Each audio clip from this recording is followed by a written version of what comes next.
You know what makes Francis Ngannou's success story even sweeter? Is Dana White trying to ruin Francis Ngannou's career. For Dana White, it wasn't enough that Francis Ngannou left the UFC. Dana White wanted to ruin him, ruin his life.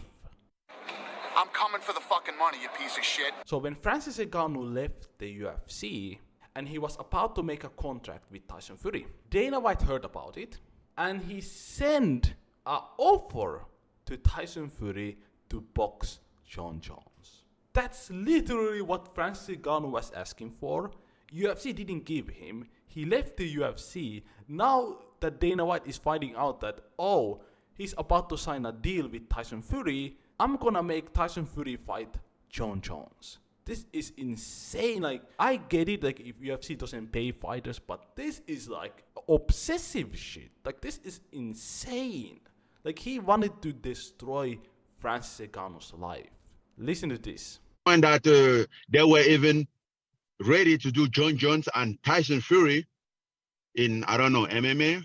Why they couldn't do Ngannou and Fury in boxing. Right. And I think that was just like to take the fight out of me. And they even sent out the contract. They sent out the contract, which I think that was very embarrassing because that contract was rejected and they signed mine from the Gimmick Fight promotion. Man, UFC ain't shit. Dana White ain't shit. I don't think UFC does it. It's the Dana White. I've been telling you, like, Dana White is running UFC like a fucking mafia. It's 2023. This is not the 90s. It's over. Like, this is insane. I don't understand how he makes this personal. This is supposed to be only business. And here is Tyson Fury confirming that UFC sent the contract. Look, I've been in talks with Francis Ngannou for a hybrid fight. There's talks of me and Jon Jones doing a hybrid fight as we talk right now. I received an offer from the UFC yesterday. So you never know what's going to happen. The future's bright for sure, and there's a lot of options out there.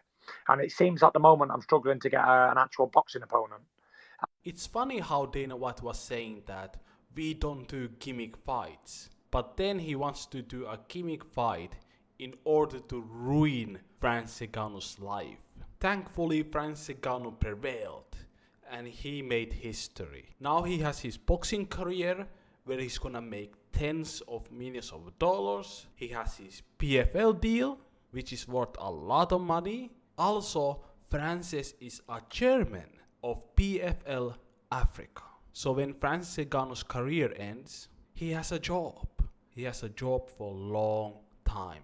Not only fuck you money, he also has something to do after his combat sport career.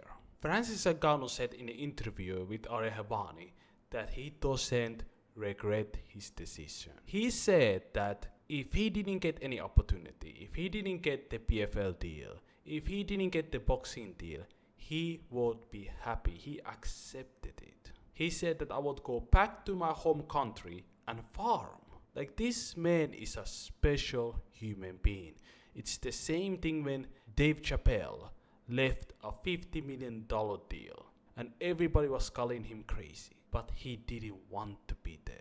Like, people don't understand. Like, it takes a very strong human being to say no to big money. But you weren't happy with your life. You weren't happy with your situation. So are you gonna be a whore and stay for the money? If you let people abuse you and you're gonna stay there just because you're gonna get a check, you're a prostitute. I'm gonna end this video by showing you guys Dave Chappelle explaining why he left the $50 million deal. Remember to subscribe to this channel, like this video if you like. Stay safe, stay healthy.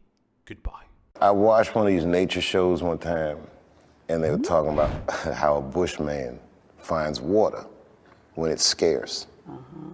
And they do what's called a salt trap. I didn't know this. Apparently baboons love salt. Okay. So they put a lump of salt in a hole, and they wait for the baboon. The baboon comes, sticks his hand in the hole, grabs the salt makes his hand bigger, and he's trapped. He can't get his hand out. Now, if he's smart, all he does is let go of the salt. Baboon doesn't want to let go of the salt. Then the bushman just comes, takes the baboon, throws him in the cage, and gives him all the salt he wants. And then the baboon gets thirsty. The bushman lets him out the cage. The first place the baboon runs to is water. Bushman follows him, and they both drink to their fill.